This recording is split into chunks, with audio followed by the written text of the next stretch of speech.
101 horror books to read before you're murdered is for you.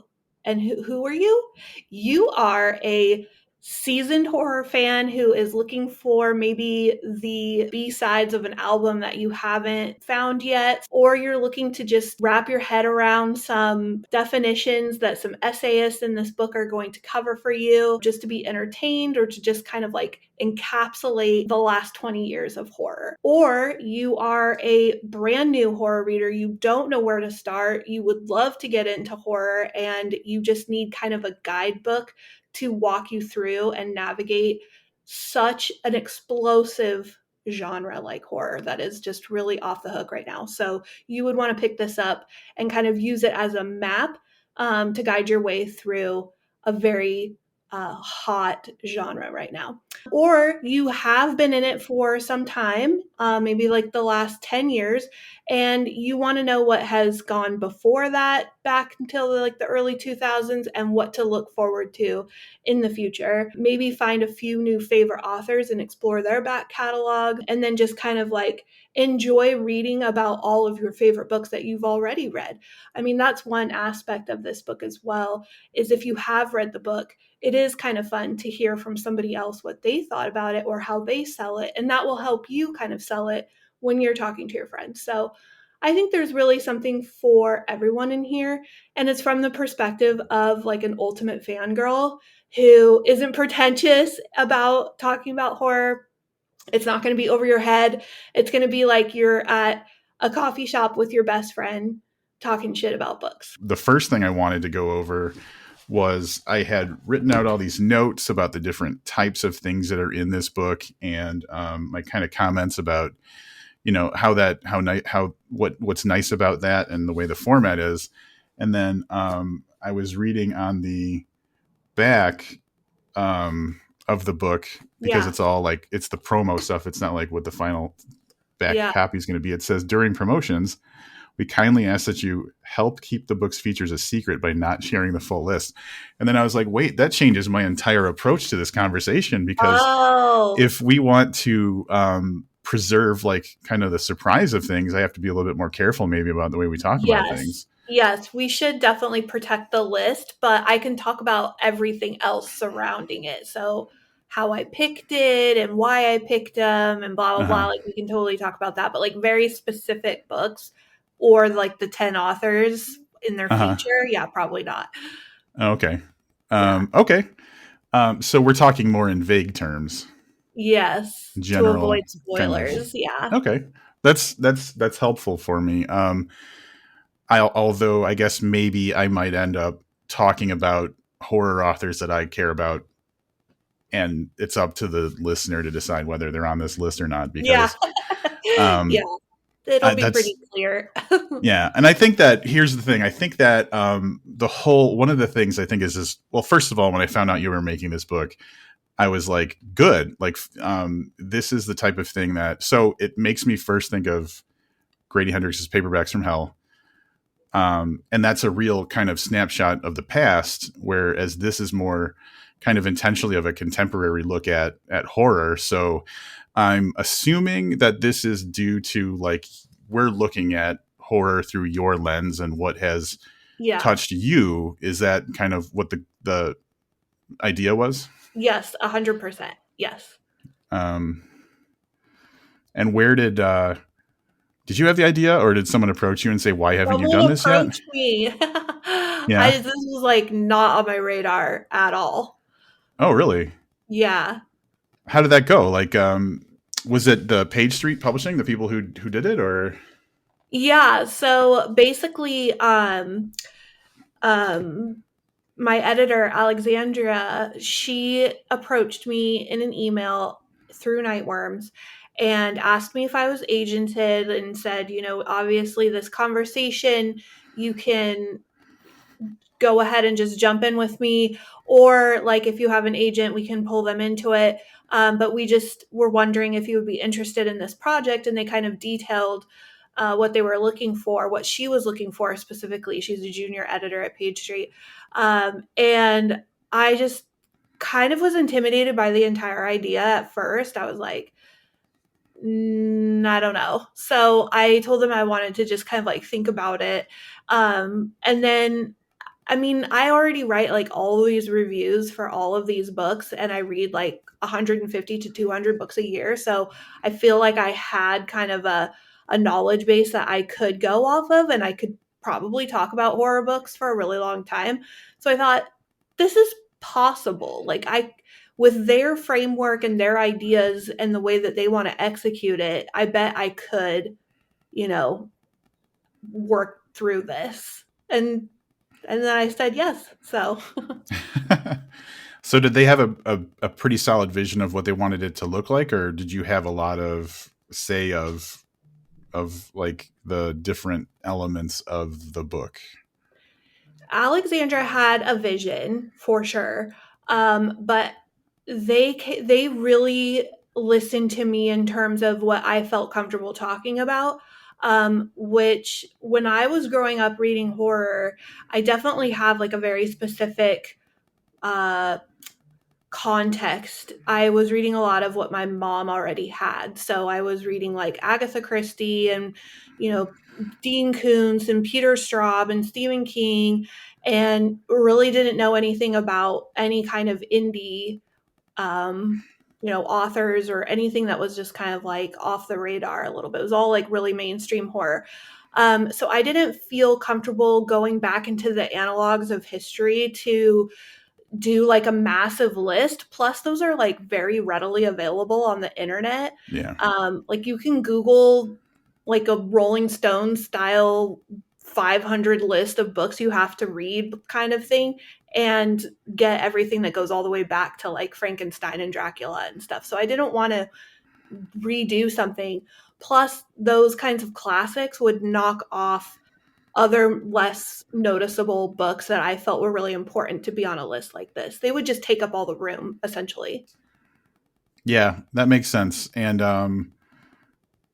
even contemporarily, there are some conspicuous absences, like Stephen King, for example, isn't Yeah. mentioned. And like, I think in your introduction, you even say like, duh, Stephen King. Yeah. Um, but like that would really crowd the list, I think, too, if we were throwing those in the mix. Plus, I would have to narrow down Stephen King's work, which I've never been good at in the first place. Like, my top 10 Stephen King books changes like periodically, seasonally, mood, like it just, Yeah. depending on the day that I make a list, whatever books will be on there. So there's no way that you could go through 65 novels of Stephen King and just be like, oh, I picked this one for a 101 list. Like, no, it's not going to Yeah. happen. But I sneak Yeah. them in a lot in this book. That it is there's not even in a cheeky way, but just because like it's almost like when you have like a zombie movie and they don't say the word zombie, it's like, you fucking know what a zombie is. Like, Yeah. it's kind of like that. Like, if you have a Yeah. book like this and Stephen King doesn't come up somehow, it's like, we know you know who he is.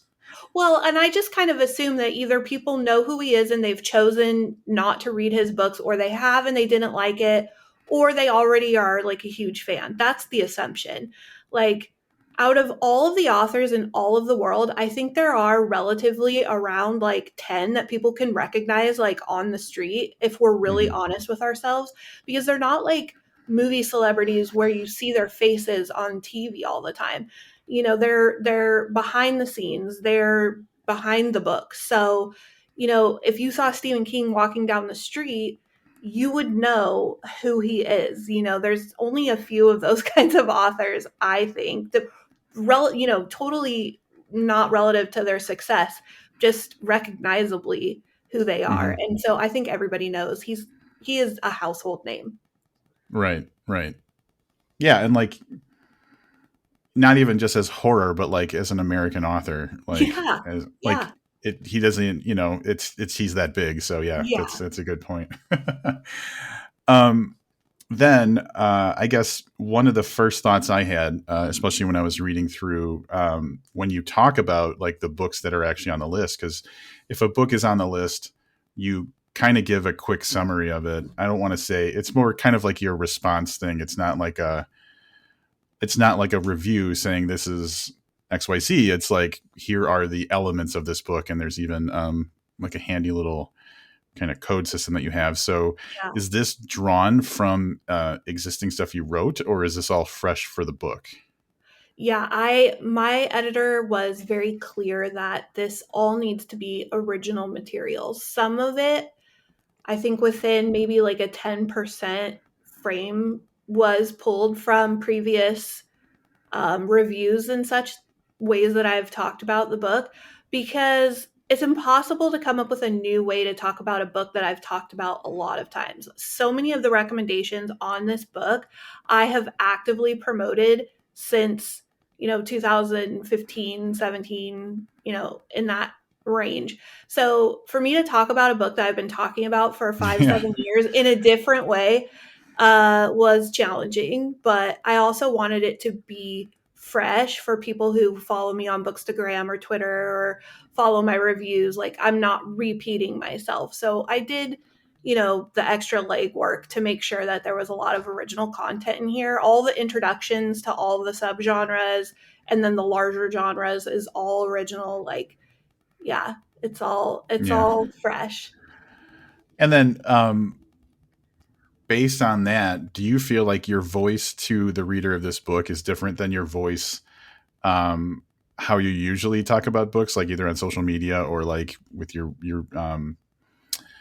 posts about books on like Goodreads and stuff like that, or writing in Uh, publications? Yeah, somebody commented about that. A friend of mine actually said, your the way that you review has evolved. Like, I think at first it used to be very fangirly cheerleading style. Like, I would write a review and it would just start off like, "Oh my fucking god, you like, or I would tweet about it like that too. I would just be like, "Oh shit, this book blew my mind." That's how I used to talk about horror. And I still have that same excitement, but I realize, like, in order to be palatable for like all audiences, I need to kind of explain more where the excitement is coming from and just be more articulate about my experience. And that takes a lot of practice and a lot of work.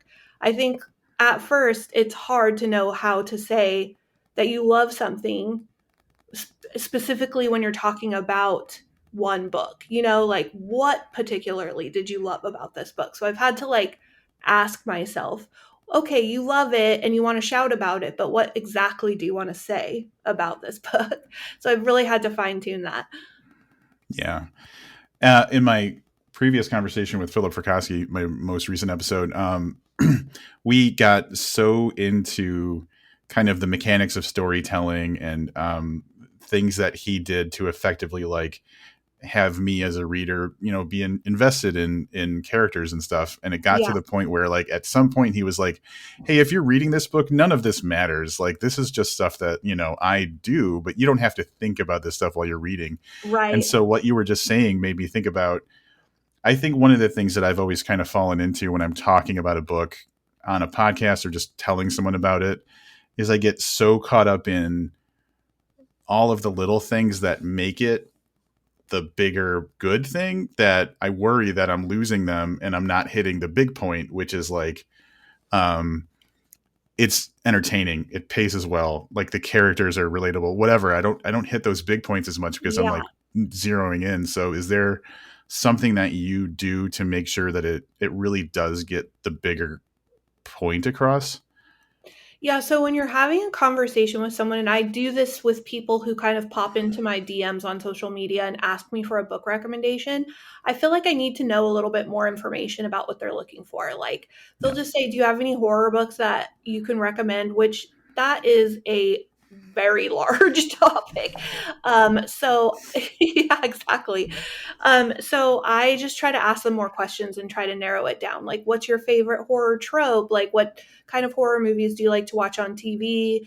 What do you watch at home? Like, I just try to get a general consensus of what they're already gravitating toward, and then I can point them in the right direction.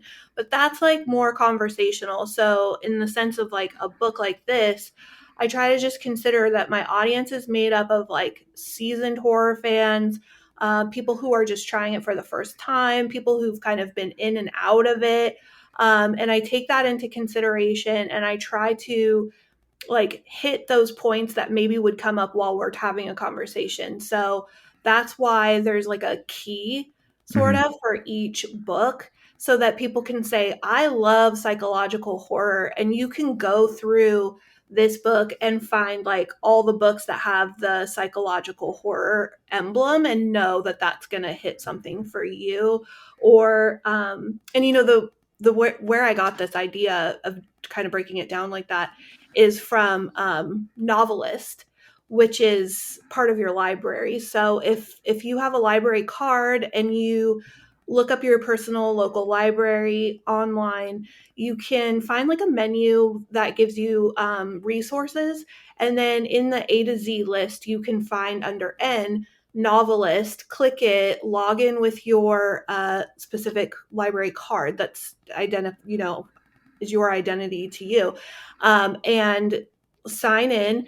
And then you have access to this entire database of books, and then they have comps for the books that you're looking for. They've broken it down by like even region or location, like, oh, this book is set in, Hawaii, or this book is set in Georgia. So it's broken down in those ways that helps people narrow down the field, which is what I wanted to do in my book. Yeah.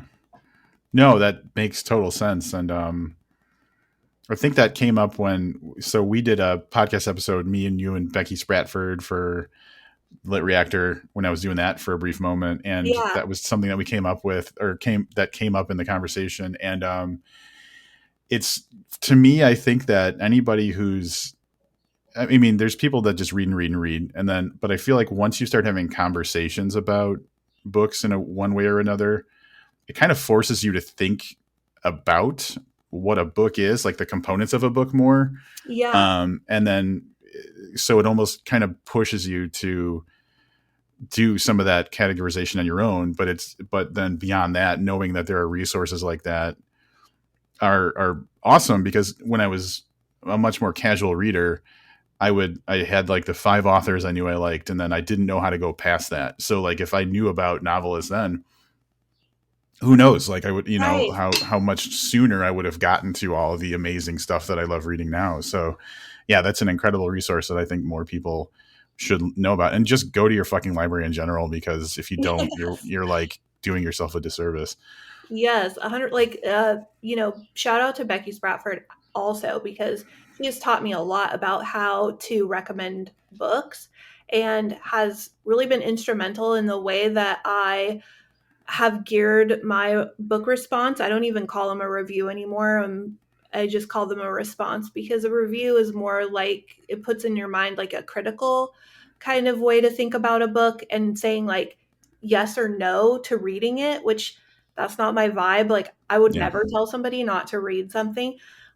So librarians have this sort of like duty to the public, if you will. When the public asks them for book recommendations, they need to have on hand like sort of this catalog of things that they can say, and they would never deter a reader from something. And so that's how I've learned to approach reviewing. And I don't say like, I say this book was not for me. I'm comfortable saying that, but I Right. would never say this book is not worth your time, essentially. Yeah, totally makes sense. I feel like even when I was like newer in reviewing, I tried not to just trash a book. If it wasn't for me, I Yeah. would say I feel like this is the kind of audience that would enjoy it. Like, and then Yes. that way at least I was not I was not putting a value judgment on the thing. I was just acknowledging that, like, not everybody's going to like your book, and Yeah. or not everybody's going to have the experience you hope your readers have with the book, and that's okay, because you have an audience. You're not going to get everybody or whatever. Right. Um, so yeah, that's I think that's something that has to come, I think, with time, though. Unless you set out from the beginning thinking I'm going to review in a certain way, I think that over time you come to the realization that you know um, like just straight up putting a value on a book, whether it's good or bad, just doesn't really make sense. Yeah, I mean, people, it's such a subjective thing. When we're reading, it's just so personal. And certain things are going to be turning one reader off, and it's going to be the thing that turns another reader on. And so that's really kind of the funny thing about writing a book like this, too, is I'm sure there's going to be so many people who are like, I can't believe like it's going to start off exactly like that. I can't believe that she didn't put X, Y, and Z on the list. Well, I mean, it's hilarious because we all have these massive TBRs and these toppling stacks of books to read. There is no way in hell I could read everything in order to consider it for a list like this. So that's one thing. I'm one person, my knowledge is limited. And secondly, I have an opinion, I have a taste, I have preferences, I have triggers, I have a whole set that is unique to me that is going to be wildly different than the next person. So the fun thing is being on Bookstagram, you realize that there are so many people out there in the world who are just like you. Like Yeah. down the line, you're going to say something, oh, I love this book. And you're going to get somebody to say, oh, I loved it too. And then after time, you realize we love the same book. So when you recommend something, I'm buying it. When I recommend something, you're buying it. Like Yep. that's what this is. This was born out of that kind of like relationship where there are readers out there who are just like you. They love what you love. And then there are readers who you're not compatible with at all. Yeah. I Yeah. will, and this is an aside because what you just said made me think of it. Like you already acknowledged, you read a ton of books a year compared to the average person. You read the number you read, and that's fine. But so in my mind, I I start at there's no way that I'm ever going to read as much as Sadie does. I just don't read that many books. There's nothing wrong with that. But when I see that you're starting a book that I've read that I liked, I'm like, oh, she gets to get this experience. So you Yeah. just posted recently that you were going to read The Devil All the Time Uh, by Donald Ray Pollock. And I was like, and so that was one that was on my, I met Donald Ray Pollock back in like 2011 and I read his book back wow. then. And I was like, oh, she is in for a great experience. So I get that by, seeing the people I know reading things that I've read and loved. And I'm just like, oh, have so much fun. And so Yes. that I one for mean, specifically, I was really excited that you got to dive into that.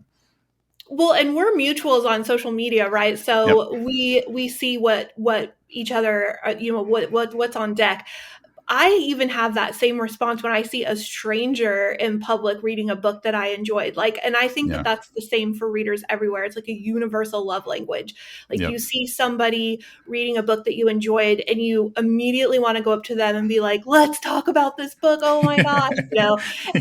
And that's kind of the community aspect of reading, in that we do experience it in kind of an isolated way. Like it's a very singular thing that we're doing reading, but we also want to jump on social media or Goodreads or whatever and just like share that experience with other people in the Yep. hopes that they can have that experience. Like the minute you said that title, The Devil All the Time, like I've only read 40 pages and I'm already as enthusiastic as you can be.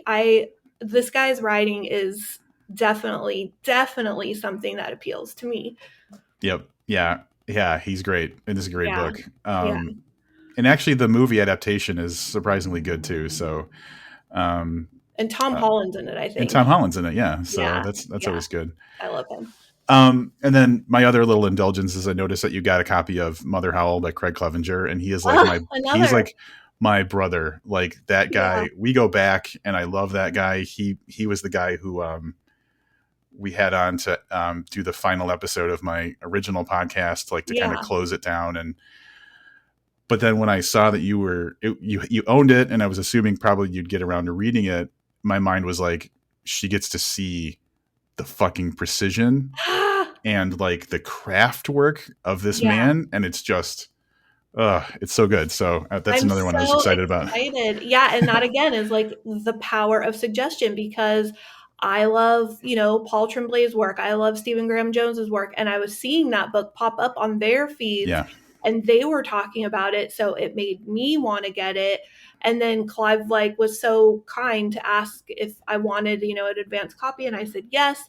And then my dad was here over the weekend and I was telling him about it, so he went out and he bought it. And that is the viral power of Yep. just word of mouth, like excitement about a Yep. book, which is my favorite vibe in the history of the world. Like that is my favorite thing. I was born to do this shit. Like Yeah. because it gives me just like the when you're talking about a book and I know that I have it and I get to experience it for myself and you're so excited, that makes me excited. So Yeah.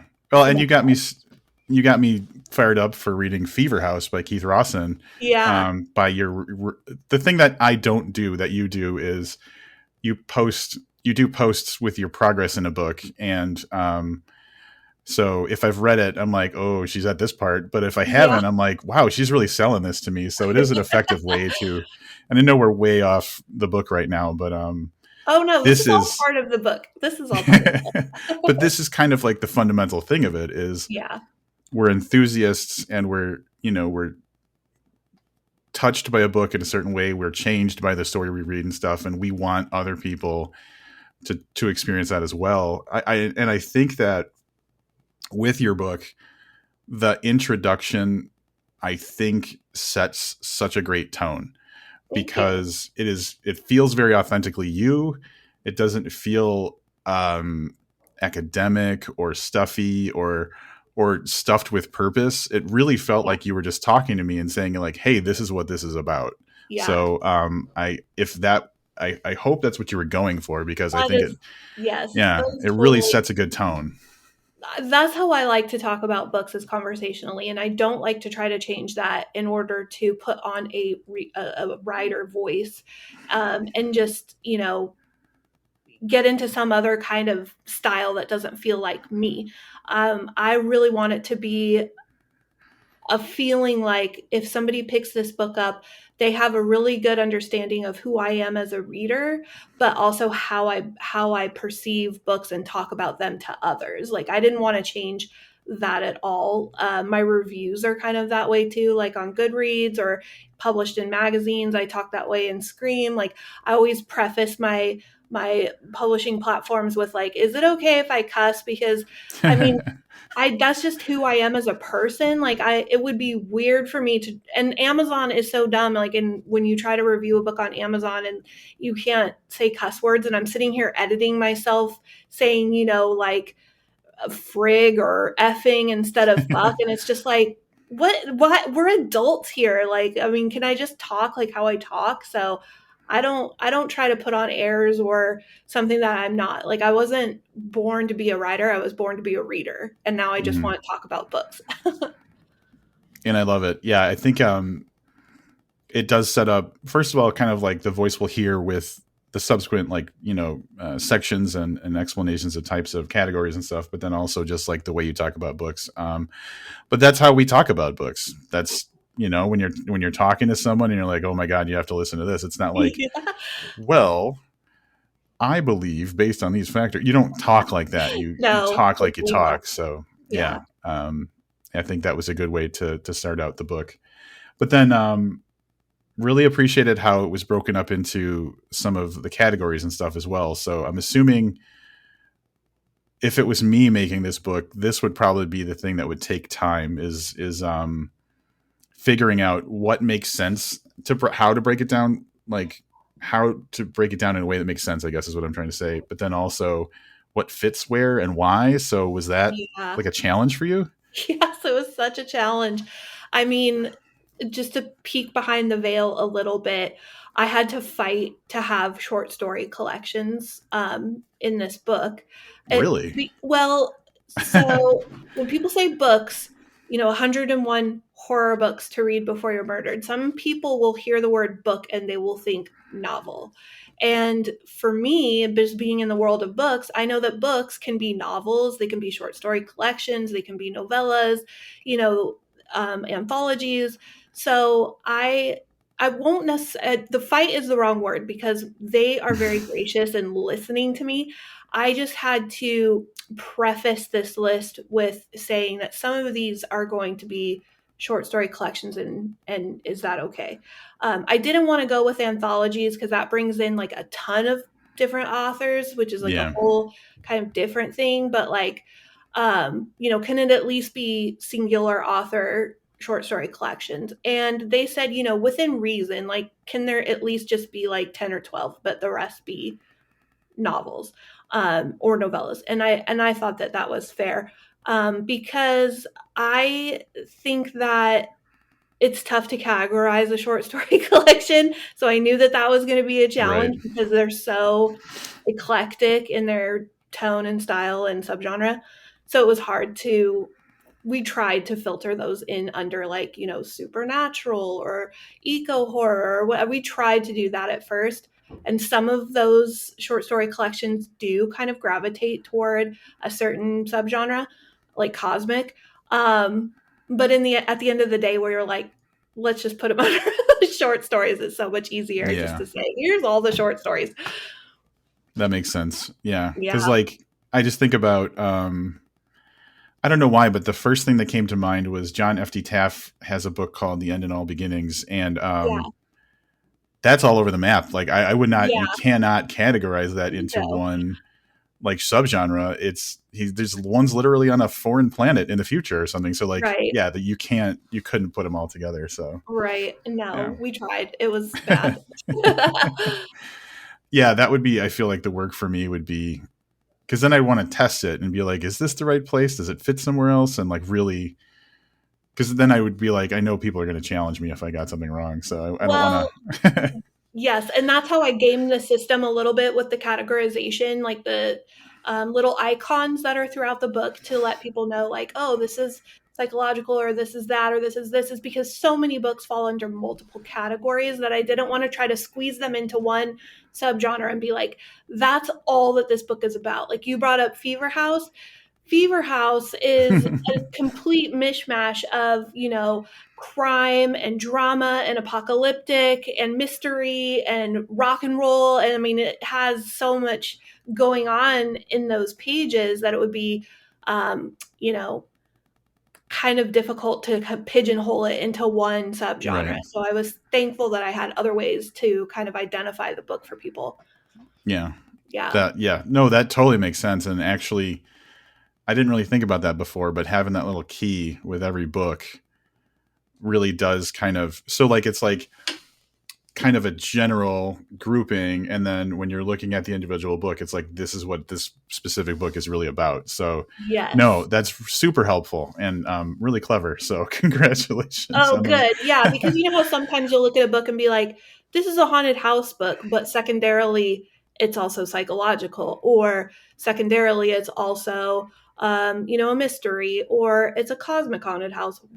So I wanted to like, yeah, filter it into its proper category at large, and then in general, and then also have, yeah, these like subways to kind of categorize it, because that's how we look at things when we're in the store. Like you pull a book off the shelf, you flip it over, you look at it. I like totally scan for keywords. I see ghost, Yeah. I see gothic, I see some certain buzzwords, and I know what, or I'm pretty sure I know what I'm getting into.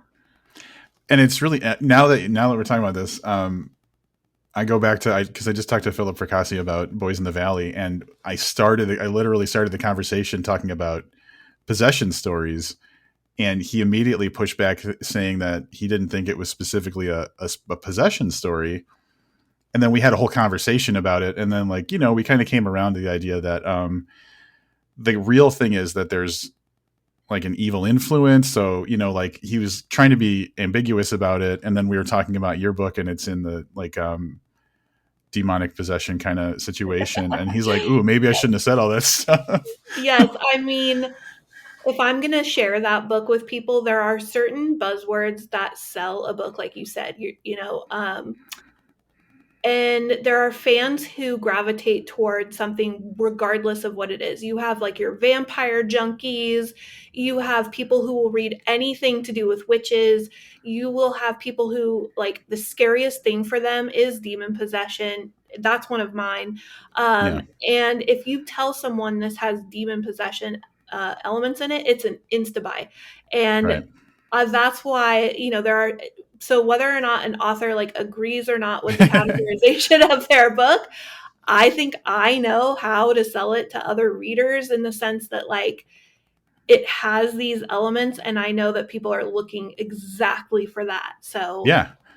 Yeah, that totally makes sense. And then, but then, because then there's so many subtleties to it. So the first thing I think of is, so if I was going to recommend Boys in the Valley to someone, I'd think, okay, did you like Head Full of Ghosts? Did you like, Come Closer or whatever? But yeah. then I would also be like, did you read the latest Grady Hendrix? Because like, the whole like, was it Pupkin Yeah, pumpkin. situation? Like, if you were into the Pupkin element, like, there's something there that, Yeah. there's a vein that's similar in this book. So, you like, regardless of what the author wants, like if the idea is connecting someone to something that they're going to react positively to, yeah, I think that's the goal. That's the goal. Yeah. Yes, that's been like a new element to my reviews this year that I've included. I have a template now for every review that I write. So I just kind of go through a template, which helps me to be to articulate about the finer points of a book. But I do comps now because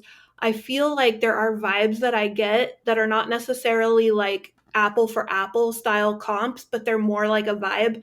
So, like for Boys in the Valley, I would appeal to people who enjoyed reading The Name of the Rose. Uh, um, I forget the author is oof, forgot that one. But if you saw the movie with like Sean Connery, and then if it's this whole like isolated abbey type Hmm. of situation. Like if you like that, then this has that kind of element where you have this like isolated home for boys, this like orphanage, and that's going to appeal to somebody immediately. Yep. Like immediately. Like we all love those like coming of age, like religious trauma, like boys trying to be boys but are being like oppressed. You know what I mean? Like a Lord of the Right. Flies style thing. Yeah, Yeah. Yep. comps are helpful. um, yeah. I actually, in the later years of Booked, the podcast, I ended up, when I was reviewing something, I had just a rubric where it was like 8 different elements to a story, and I would, instead of just trying to talk about a book based on what I remembered and my impressions of it, where I was like, what was this element of the story like? Was this strong? Was it not something that was as well represented? And I went off of that, and I found that it made it more rich, like more like useful, maybe, to talk about Yeah. a book that way. So yeah. Yeah, I love that. It also helps me to avoid spoilers because I feel like a lot of times people talk about books very, very spoilery. If Yeah. it's not on the back of a book, like you probably shouldn't mention it, is kind of my rule of thumb. Um, because like I just read a review in a very prolific newspaper and it said something that wasn't on the back of the book or part of the synopsis, and it is a bit of a reader discovery spoiler. Like that's the fun part about, there's actually one too for a new Rachel Harrison book coming up too, where Oh I yeah. just tell everyone just don't fucking read the reviews because people are ruining the best part. And I Hmm. went into it blind, and when I got to the reveal, to this like reader discovery, I felt like, oh, Rachel, you got me, like Right. you got me. And I feel like there's so many subtleties that can be spoiled by people just oversharing. Like, just don't overshare Yeah. plot details and keep it real to like experience. Oh, I felt scared, or this gave me anxiety. Like, talking points that are more about your personal reading experience versus like plot details is like Yeah. really helpful. Yeah. Yeah. I know what review you're talking about, and I was just agonizing over Very that. disappointing. Yeah. Switching gears just a little bit. One of the things that, another thing that, so I just liked all of the elements of the book, so I don't have to keep saying I liked this, I like this. Yes, thank Um, you. but want to talk about, there are some really, um, I want to say maybe passionate guest essays, I guess, is kind of the way that I put it. So in throughout the book, and I don't want to spoil who does them unless you do. But there are these guest essays, and typically they're talking about horror in general or their particular like strengths or whatever within horror, and that was really cool too, because again, it's kind of reinforcing um, like why we're here, why we're having a conversation. So I really enjoyed that part of the book too, because it breaks up just like I'm reading about a book, I'm reading about a book, and it's like, Yeah. oh wait, this is why I should be excited about this whole pile of books.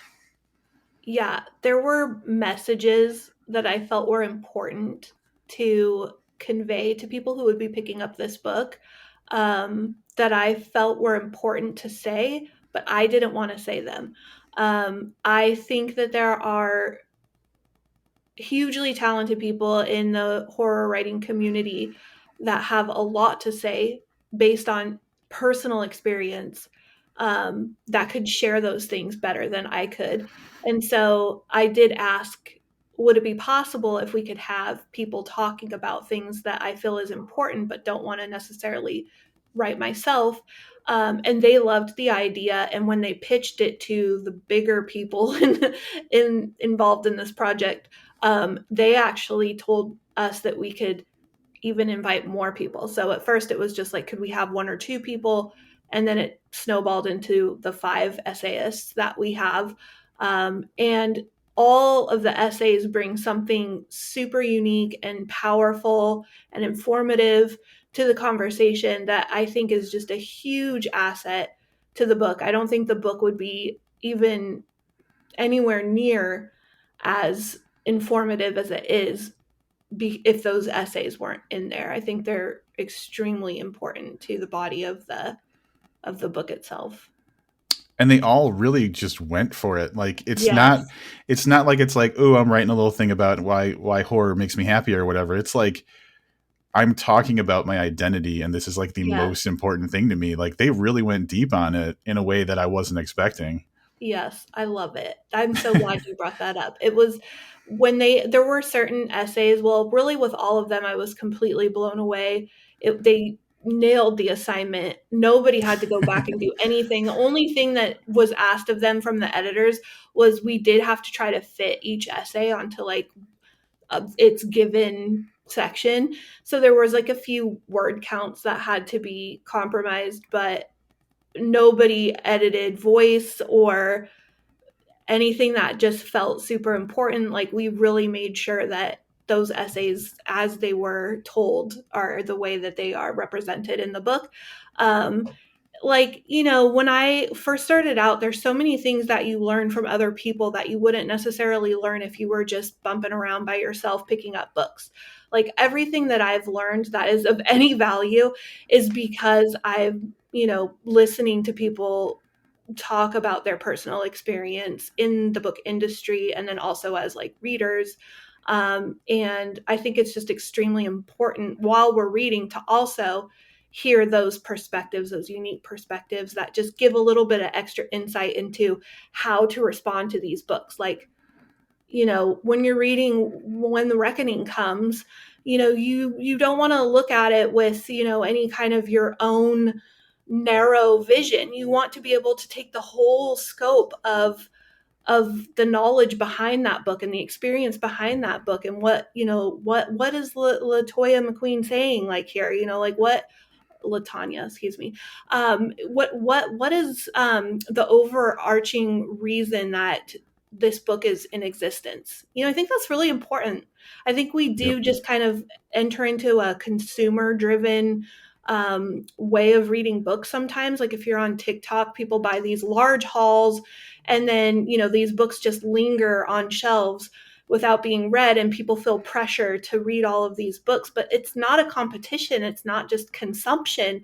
It's like, what are these books saying to us? Like, what are they important? Why are they here? Like, why did the author write it? I think those are all like really important questions, which the essays answer too. Yeah, definitely.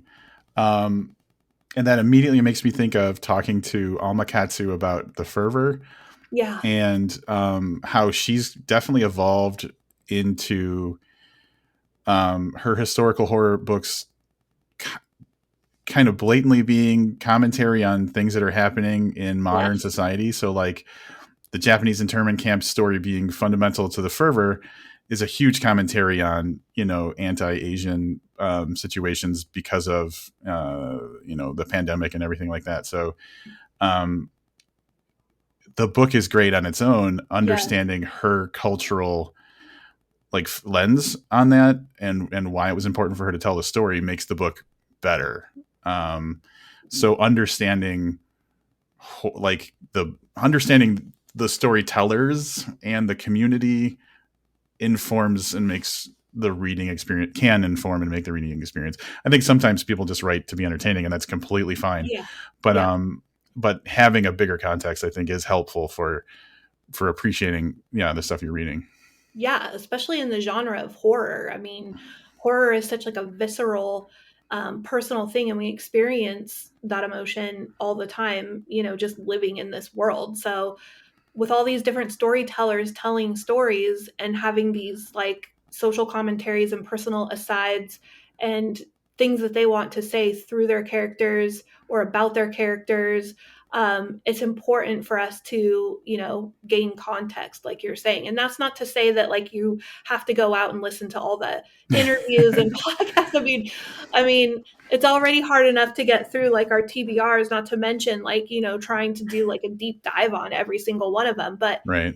if you just have a general knowledge, just even reading like the end pages is where I like to tell people like, if you don't have time to listen to interviews or, whatever, that's one thing. But read the acknowledgments, read the author's notes, read the beginning the beginning matter, if there's a introduction or whatever. It does give some bare bones, some essentials that could give a perspective to the book you're actually reading. Yep. Yeah. And the thing that came up, the thing I thought of while you were just saying that, kind of before the point you were making, was my girlfriend just randomly, I was talking to her one day, and she's like, every day in a woman's life is horror. And Yeah. I was like, yeah.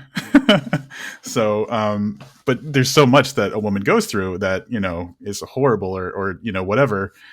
That, yeah, like, that's just something that I didn't really think about before, being not a woman, but Yeah, that's just so having a open perspective, more open perspective, does kind of change the way you think about things. yes, 100%. Like, I mean, women in general, like, I mean, just telling stories of like motherhood and birth and just being a woman in this world. Like, I was watching a Black Mirror episode. I think it was Demon 76, so it was like the 5th episode of the 6th season. And my husband, what the girl is like trying to unlock a door and she's fidgeting around with her keys and there's kind of some sketchy people over here.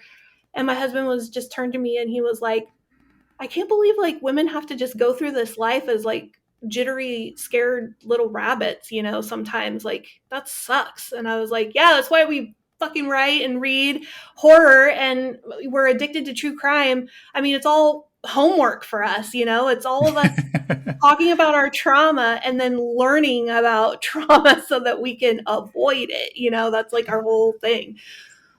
Yeah, homework or validation, right? Like, oh, Yes. other people have this experience too. This is, Yes. yeah, yeah. Yes.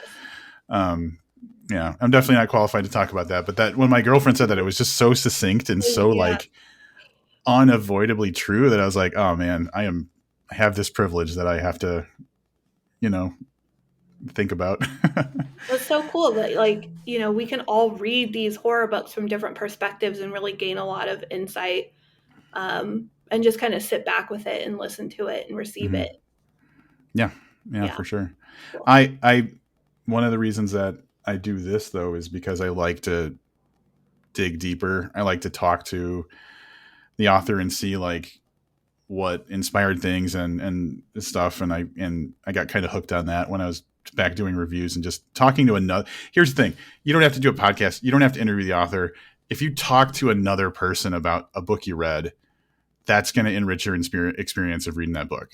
Yeah. So, um, or I guess going on a forum or going on social media and seeing what other people's reactions are to a book, I feel enriches your experience of having read that book. So, um, that's pretty easy, and it doesn't take. You don't have to listen to every podcast interview with the author, like you said, but it's still seeing shared experience. I think is definitely important. Yeah, and one thing I like to do when I'm writing a review or talking about a book is sometimes I will go and read the polar opposite opinions on Goodreads. 5-star reviews are really helpful in getting me excited about talking about what I also loved.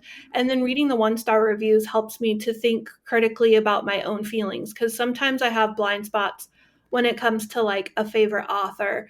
And so if I'm hearing the same kind of criticism over and over again about a book or about an author, I can really think about that and think like, am I, not seeing that because I've become so accustomed to the way this person is telling the story? And if it's something that I'm receiving and need to think about and look for in later works, I take that on.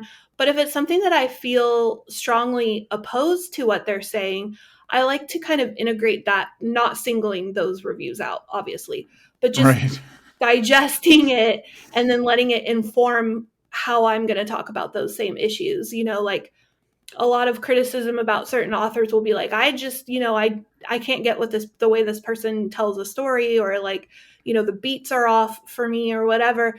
And then I like to kind of digest that and talk about that in my review. Well, so I've heard it said that blah, blah, blah, and the way that I like to think about this is maybe listen to the author read their own work. It kind of helps with those choppy sentences that you're talking about, because this is the way the person actually reads their work, is with those beats.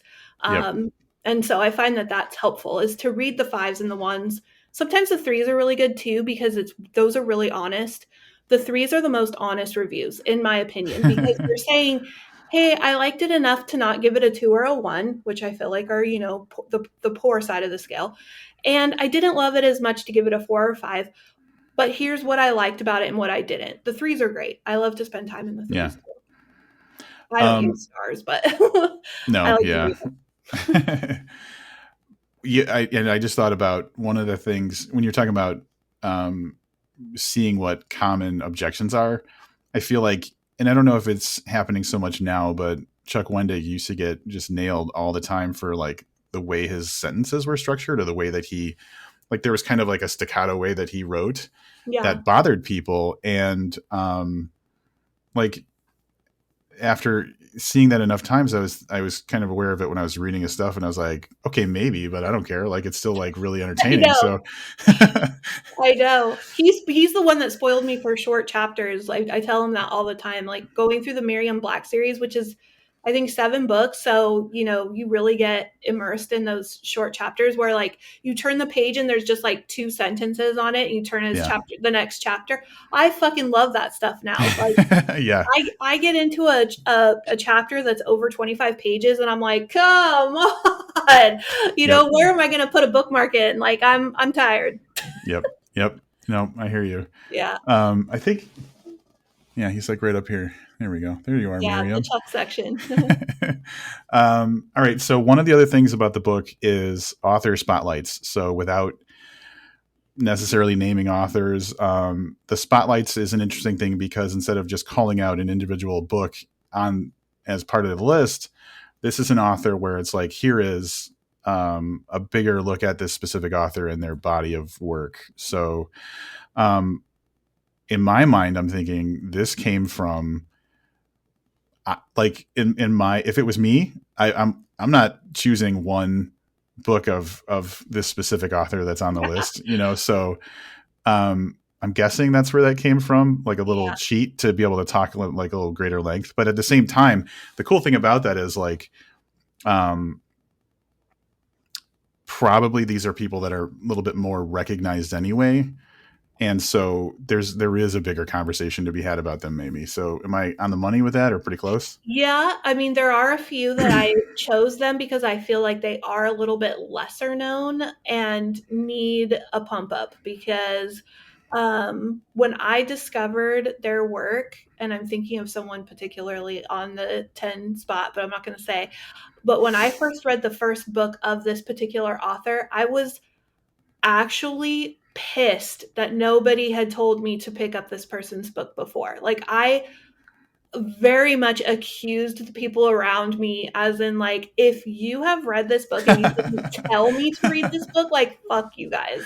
Yeah. Like I was legitimately annoyed that I hadn't heard of this person, so I kind of made it like a little mission to read their entire back catalog and I'm still currently doing that because the person has a lot of books, but I want to talk about that in a way that will make it so that now those people who've read my book can't say that nobody told them, like I That's don't want cool. them to feel that way. That's really cool. Yeah. Um, yeah, that's great. And I feel like, well, and then within the actual list of 101 horror books, it's not just all the names you'd expect either. Like um, there are some people who are lesser known or lesser talked about. So that's pretty consistent, I'd say. Yeah, and they're not exactly on social media either. Like, I didn't want this to be a Twitter writer list because, I feel like if there are readers out there who are on social media, you're pretty much aware of the people who are on there and are talking quite a bit for themselves, and people are talking about them. But there are authors out there who are choosing not to be on social media, and word of mouth is such like a powerful thing. I don't think that that should stop people from blowing their stuff up and talking about it openly and widely, because that's part of the canon of horror as well, even though that person isn't out there promoting their own in the traditional sense of the word with social media. Other people can do that for them. So I've sort of adopted certain authors and that aren't present and try to elevate that out there, try to like Mm. amplify, because their work is really good, and I'm hoping that it's abundantly clear that there are authors who are not participating in the larger conversation online, and then there's tons of readers out there too, and we need to reach them. They're not online. Also, running my business Nightworms has taught me that there are tons of readers out there who are not getting recommendations online. Like, Yeah. they pick up their Nightworm subscription, and that's the first time they've ever heard of some of those books and authors is what they get delivered to their door. Yeah. Yeah. And I think that, yeah, so you make another good point, which is just like signal boosting people in general. Because there's so many around. Like this person is Stephen Graham Jones for because I've started the first time I read a Stephen Graham Jones book was in I want to say 2011, and so there was a good 6-7 years where I was like, this is the most criminally underappreciated author Yeah. that exists, and Yeah. so at any chance I had, I would recommend his books, and I would talk about him all the time on my podcast. Thankfully, there's some momentum there now, and so Stephen Graham Jones, he still like deserves to be talked about because it's not like he's just because he's more well recognized, we can just shut up about him. But there are people like that who I'm thinking if people just read the book, they'd see it, they'd understand. Yeah. Yeah, and we're so tunnel minded about our own pet genre that we think these major players, these big authors or whatever, quote unquote, in our space, like don't need the extra promotion or are widely known. That is horseshit. Like, that's the whole reason why I'm going to like BoucherCon in San Diego in August, is to go to this thriller con, because I guarantee you when I wear my Jade Daniels shirt, people are going to ask me about this because they haven't heard of it.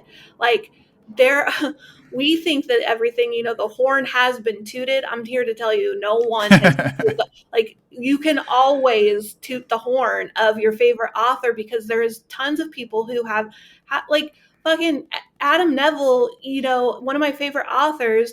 Every single time I post about him on Instagram, without fail, I will have at least 5 to 10 people be like, where should I start? This is the first time I've ever Yep. heard about him. He has movies on Netflix. He Right. Paul Tremblay has a blockbuster movie out in the world, and still people will ask me about where should start. Like, it is not in any stretch of the imagination. These are like big authors.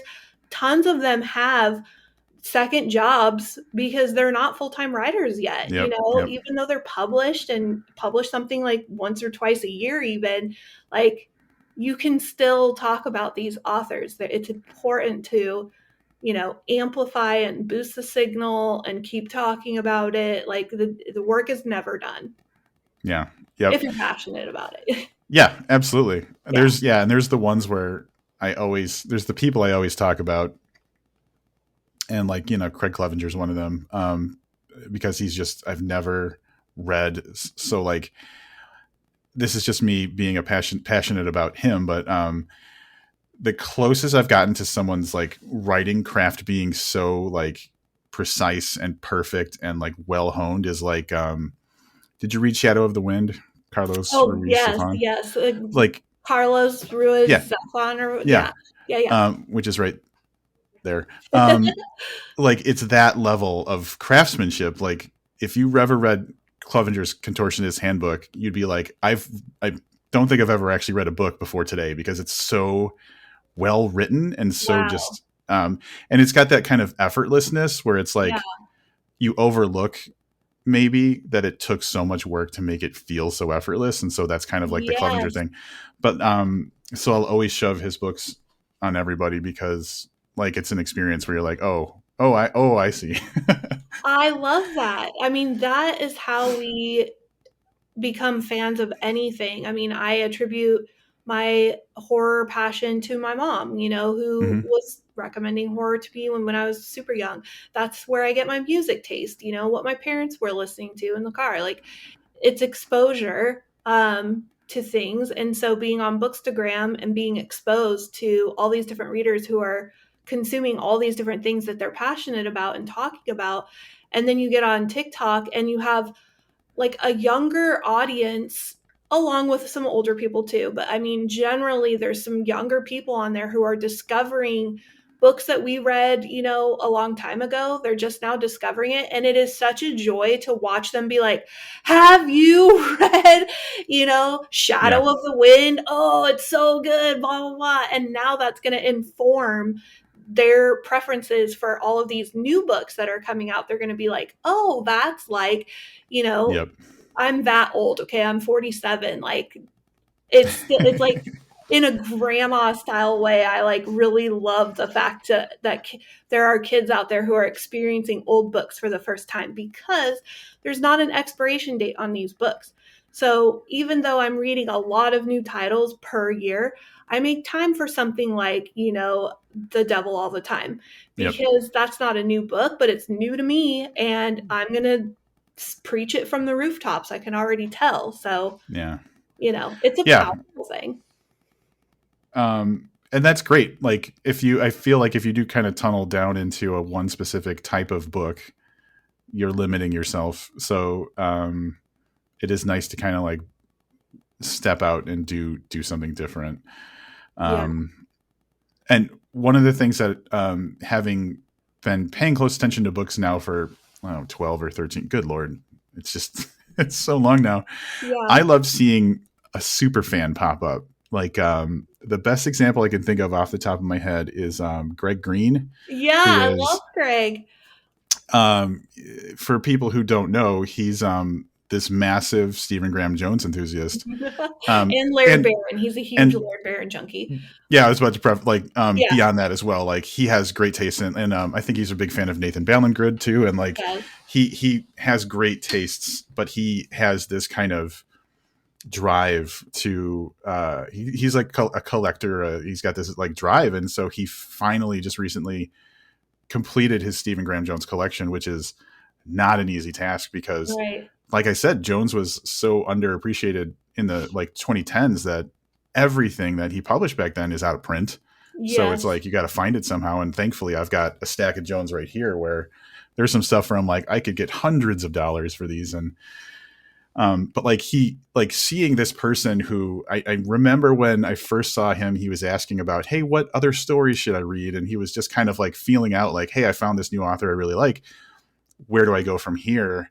And me and my friend Jesse were like, just feeding and feeding. Like, we know what to do. We know how, like, what to Yeah. recommend. And like, seeing that grow into this, like, level of appreciation. And then him being now a resource for other people and spreading the word and stuff, and having those kind of dedicated readers who want to get the word out, I think is great to see. Like over time, watching these like kind of castles of fandom build is really cool. I love that you said that because I think when I was a little bit younger, I used to have this like sort of snobbiness when it would come to like a pet favorite band of mine that was kind of off the radar.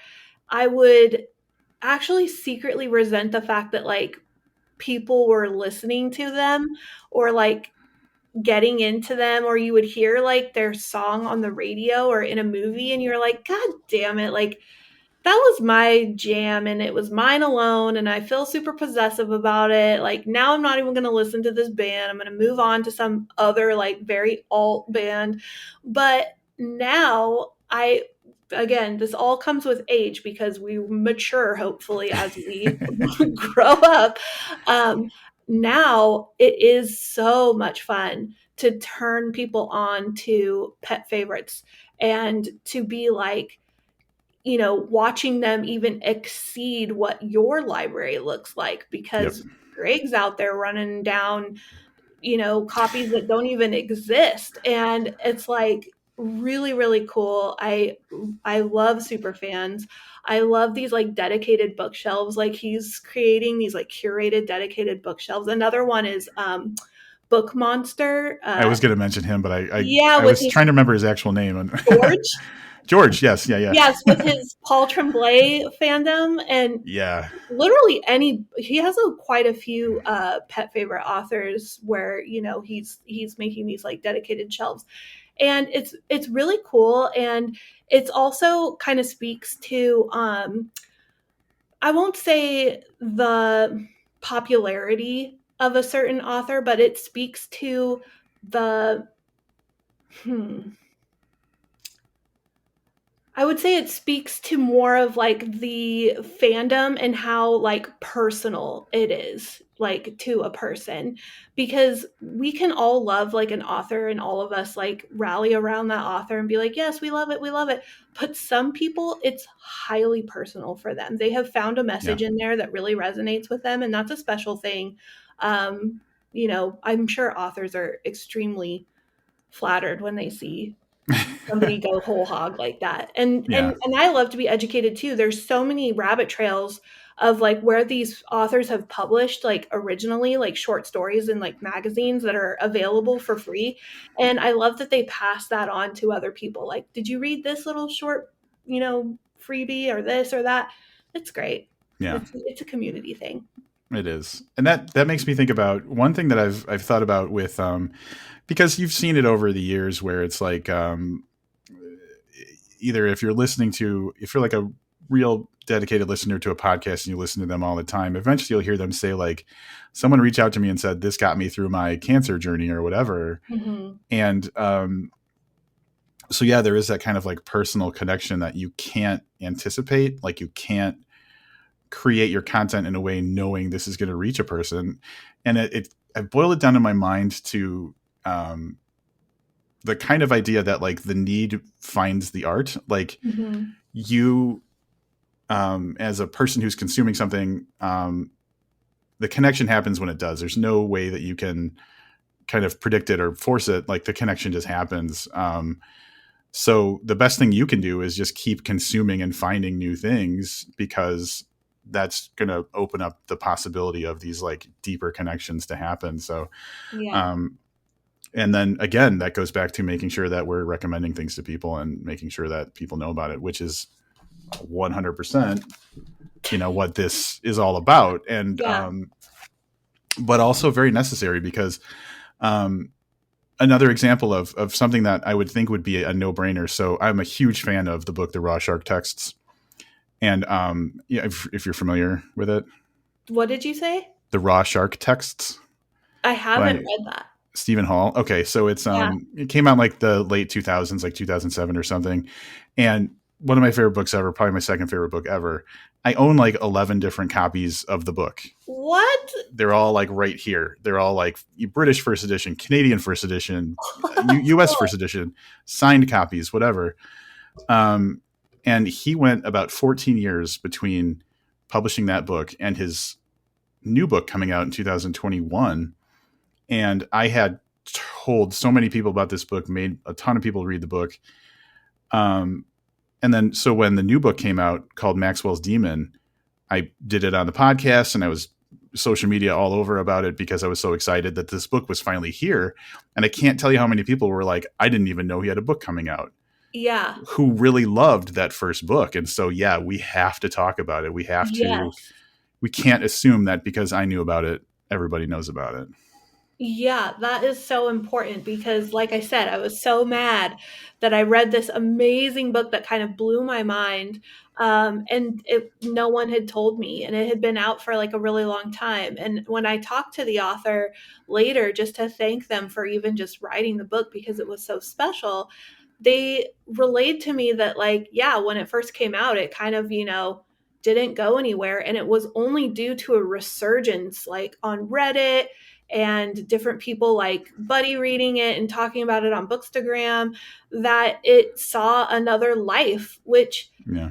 can you just imagine? Like, I like to personify things. So can you just like give an anthropomorphic vision to books, like sitting on a shelf, being totally neglected when they first came out, and then 20 years later, people are reading it and they're just like, oh, people Yeah. do love me. I am good. Like, that's so validating to a book and to an author. Is, like I said, there's no expiration date. So, it's so cool to revisit those back titles of your favorite authors instead of just anticipating and waiting for the next one, which you're going to buy on the day it comes out and then not read for 2 years. You Yeah. should definitely just like go back into their back catalog and catch up, like read some of that old stuff. It's also very insightful into where the voice is going in the future, I Yeah. feel like I read Absolutely. some old Stephen Graham Jones and I was like, I did not know he had that voice in him. Like, there is some dark shit that man put out early on, and Yeah. not that it isn't now, and it's more refined, but I So you're mean, talking about The Least of My Scars. I am talking about wow. I also read his short story collection After the Pupil Lights Have Gone Off, which there's some really dark ones in there too. Um, Solve for X is Yeah. something that will live in my brain in perpetuity. So, Yeah. yes. um, we haven't talked about the list yet. So probably kind of what I would like to wrap it up on is Yeah. we're not going to talk about what's on the list, Yeah. but I'm going to give you a little bit of trivia. I Ooh. checked off all the books I've read on this 101, this list of Yeah. 101 books, Yeah. and I was really devastated. I'm ashamed of myself because I've read 14 of them. Oh, on the 101? Yeah, of the 101. I was That's really a ashamed of myself. That's kind of a source of pride for me, actually, because then I can just be like, yes, like this is the success. Like, I want people to be like, now I have things I want to read. Yeah. Well, and that's the thing. Like, the upside of it is there's so many really quality recommendations now that I know I can go in a specific direction. The other thing I noticed about when I was looking at the list was like, oh, I read a bunch in this particular category, Oh, but none in this category. So oh, it would actually give me a way to challenge myself to kind of read outside of my normal kind of boundaries. Because if I haven't read anything in where the creepy kids books are talked about, then maybe I yeah. need to tap into that a little bit. So, Yeah, and Creepy uh, Kids is one of my favorite, which also the Boys in the Valley could fit under Creepy Kids. 100%, absolutely it could. So have you gotten any kind of early reader talking about like how they did on the list and stuff like that? You're the first person to mention Okay. that, actually. I mean, my editor really was probably the OG person to say that she is building out her TBR according to what's on the list. She wants to really grab some, and then there was some early buzz from Fangoria's podcast, The Color of Dark, and they talked about, well, now I'm adding some books to my list, and that's really just all I want. I Yeah. just want to open people's eyes the way that my eyes were open when I was just reading a bunch of, like traditionally published books from very well known authors. And then I discovered a few, and it's really hard to pinpoint exactly which book is responsible for the big blowout moment. It was either a Jonathan Jans or a Christy DeMeester or Anya Alborn. Those are the three that I kind of read early on, especially Anya. I was like, oh, there are women who are telling very good horror stories out Mm-hmm. here. And I was just kind of in this like, is Anne Rice the only one type of Yeah. thing? And then when I discovered, tradition like indie and self-published authors, it just blew the lid off of horror for me. So that's kind of what I'm hoping is that people will pick this book up and be like, there is so much more outside of what I'm seeing on Barnes and Noble bookshelves that I can pick Yes. up and enjoy. Yeah. Yep. Yeah. Yeah. So it is a nice challenge or a path or a suggestion or whatever you want to say to like move forward. I will say though, I made it up pretty significantly in the author spotlight Yeah. side of things. Yeah. With the author spotlights, I think probably about 45 books I've read of from the people in the author spotlight. So it's like, okay, so I feel a little better about myself. Oh, that's good. Yeah. Um, and then, so that was my self-soothing, like, okay, you're not brand new to horror, buddy. You've read a bunch of stuff, but like, again, now this says you need to branch out. You need to find the other voices, the new voices. And actually, now that I think of it, it would have been 13 before I read Boys in the Valley just recently. So, yeah, I definitely have some work to do. But it's again, that's in the spirit of why you did the whole thing. Yeah, and I also just invite people too. Like I'm pretty sure I mentioned it somewhere in the back in the horror junkies thing. Like I am on social media, so if people want to, tag me as they're reading along and, oh, this book was recommended in this book, I read it, I really liked it, or I didn't particularly like it, is there something else that's sort of like it I could read? Like I welcome any and all of those kinds of comments, because I really love talking about books and recommending books to people. Also, just like buddy reading with people is really fun. Yeah, There's a few books in here that I highlighted would make like a good buddy read. Like I think something like Come Closer or A Head Full of Ghosts that has endings.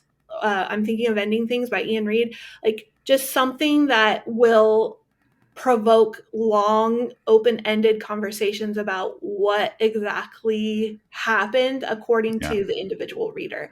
Because I think some people come away with very strong conclusions, and I think some people are just kind of like, I want to hear what other people have to say before I decide on how I think that went. That's a good point. And I think that especially with Paul's work, because he does work a lot of ambiguity into a lot of his Yeah. stories, talking about books that have that kind of like some things are up to interpretation with another person who might have seen it a different way helps shape kind of your overall impression of what the story was. Yeah. Yeah, Yeah. definitely. I like arguing about those things too. I think like debating it, like if you're really brave, you can go on Reddit. Reddit people are really passionate and kind of like Yeah. strong-willed about certain things, but there are some fun conversations about books on there. I get annoying about it though sometimes because I I kind of look at storytelling sometimes as like you're establishing rules and pay or you're doing a setup and a payoff kind of situation. So like when I'm reading through a story and there's something later in the book that's like, well, I don't know how to interpret this. I'll be like, well, at this point and this point, this happened, and this established that when this happens, that's what this Yeah, means. And they're like, yeah. all right. Like it gets a little bit, I get a little bit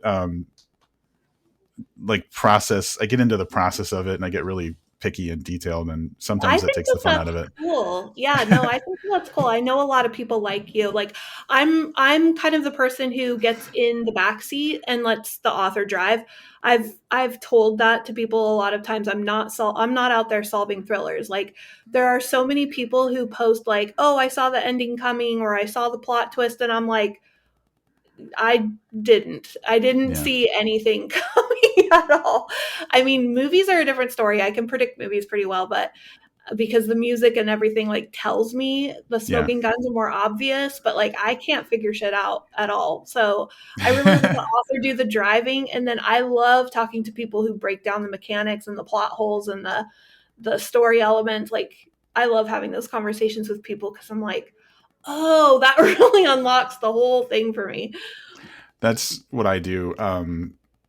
I feel like as I'm reading through a book, it's almost like, I don't know if you ever watch like poker or anything. I don't, but like I've seen how like when a poker hand is happening and there's like three players, it tells you what percentage like chance they have Oh, of winning yeah, the I have hand. seen that. Yeah, Like Texas in my Hold'em. mind, like it's these three things could happen, and this is the percent possibility that like this is going to be the outcome. Is like kind of the way that my mind works until like Wow. one gets eliminated, and I'm like, okay, well either this or this is going to happen, and Wow. Yeah, you know, that's a whole way of reading that is yeah. like totally foreign to me. So if But I then, ever have any questions about a book I know you've read, like I am coming to you. yeah, but then like Josh Malerman comes along with Inspection and just completely just blows my mind with like one tiny chapter toward the end of the book, and I'm like, well, Yes. no one could have fucking seen that coming. So Yes, Josh Ballerman's good at that.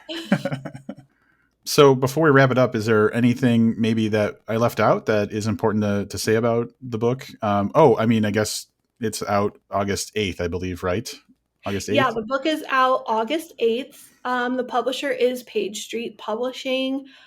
This is really their first out with something like this, something very niche. I think that they're used to doing like cookbooks and craft books and specialty books, and this is kind of the first genre focused nonfiction book that they've put out. So, kind of check them out. They're really cool. And also, you can find me on social media.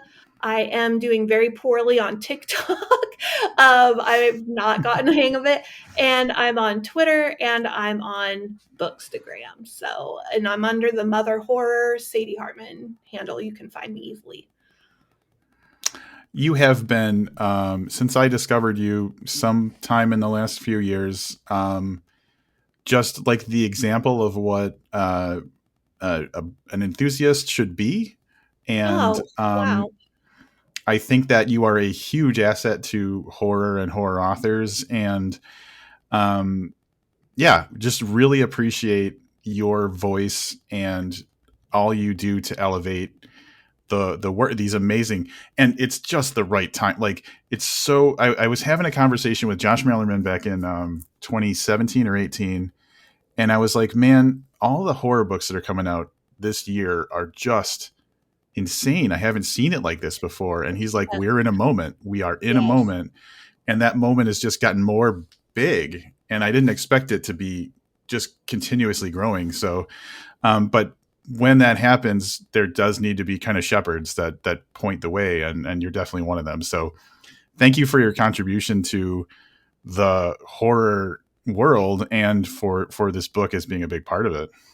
Wow. Well, thank you so much for your kind words. I really take that to heart. And thank you for having me on the show. Thank you for being my first like big interview about 101 horror books. So I appreciate you inviting me on your show. It's always like fun to have some podcasts that I can recommend for people to, pursue and to be on.